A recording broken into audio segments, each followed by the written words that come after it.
Fala minha galera, tudo bem com vocês? Samuel para mais um vídeo e hoje eu quero falar exclusivamente com você, filho e filha de pastor. Então não perde esse vídeo porque eu tenho certeza que você vai se identificar muito. Você que é filho de pastor, filha de pastor, com certeza está cansado de ouvir essa frase. Mas você é filho de pastor, você não deveria estar fazendo isso. Você é filho de pastor, você tem que dar o exemplo. Bom, eu sei disso tudo porque aqui quem vos fala é um verdadeiro filho de pastor nato. E eu tenho um negócio para falar para vocês. Eu não sei se esse é um mal que acontece com todos os filhos de pastores, mas eu era terrível. Terrível. Eu lembro que eu fazia questão de atiçar todos os meus amigos durante o culto. Eu arrumava brincadeiras para fazer durante o culto, eu arrumava todo tipo de situação para poder me divertir durante o culto, porque na minha infância eu não entendia o real propósito daquilo tudo.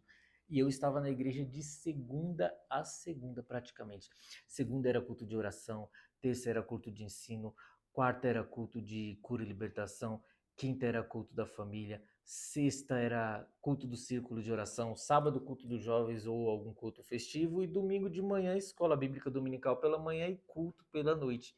Para quem é raiz vai lembrar que o culto, a igreja tinha atividades todos os dias e eu como filho do pastor e não tinha autonomia nenhuma sobre mim, todos os dias eu estava lá. Eu cansei de ouvir essa frase que eu tinha que dar exemplos para as outras crianças e que eu deveria ser um espelho, que eu deveria ser a pessoa do qual eu teria que me comportar. E isso me prejudicou muito, porque quanto mais eu ouvia isso, mais revoltado eu ficava. E eu tenho certeza que você passa por isso também. E o fato é que eu fui crescendo e essa cobrança em cima do filho do pastor é uma cobrança que ela nunca deixa de existir. E isso vem em todas as fases da sua vida, desde de você ser criança até você ser adolescente, onde você precisa, de certa forma, estar engajado com algum tipo de ministério dentro da igreja, na sua juventude também, onde você passa a ter mais responsabilidades e as pessoas sempre vão te cobrar por isso. E meu pai, ele fazia questão de falar assim para a igreja: o meu filho não é pastor, eu sou o pastor. Então, eu tenho que ser cobrado com a postura de pastor. Meu filho é uma criança comum, mas os irmãos da igreja não entendiam dessa forma. Jamais entendiam dessa forma. E isso gerava dentro de mim uma espécie de. Vou ser bem aberto para vocês. Isso me deixava muito chateado e com raiva, a ponto de você, quando amadurece, você se afasta. E é incrível o número de filhos de pastor que se afasta da igreja na sua juventude. Cara, é muito, é muito. Então, basicamente assim, de 10, 9,5, se é que dá para falar 9,5. 9 se afastam. E um ali mantém certinho assim, porque tem que ser assim. Mas 9 vai dar uma perambulada pelo mundo, depois volta que nem um filho pródigo, e aí depois cada um segue o seu chamado. E no outro vídeo eu vou falar sobre chamado e também receio de ter um chamado baseado no que você já viu dentro da igreja. Então, talvez eu grave esse vídeo em algum momento.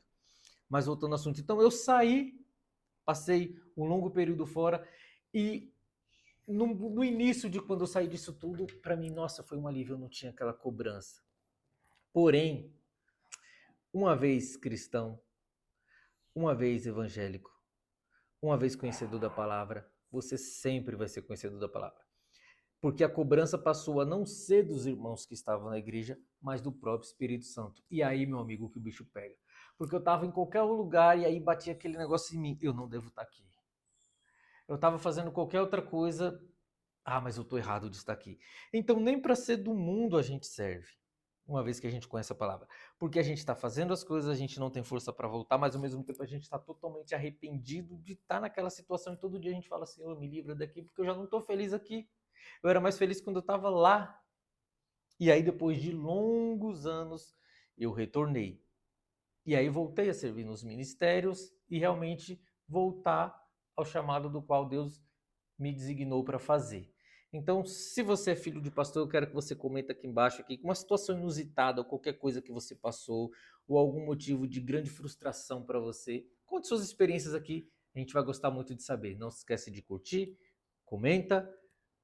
Se você não é inscrito, se inscreva, ative o sininho de notificação para você receber conteúdo todos os dias e até a próxima. Tchau!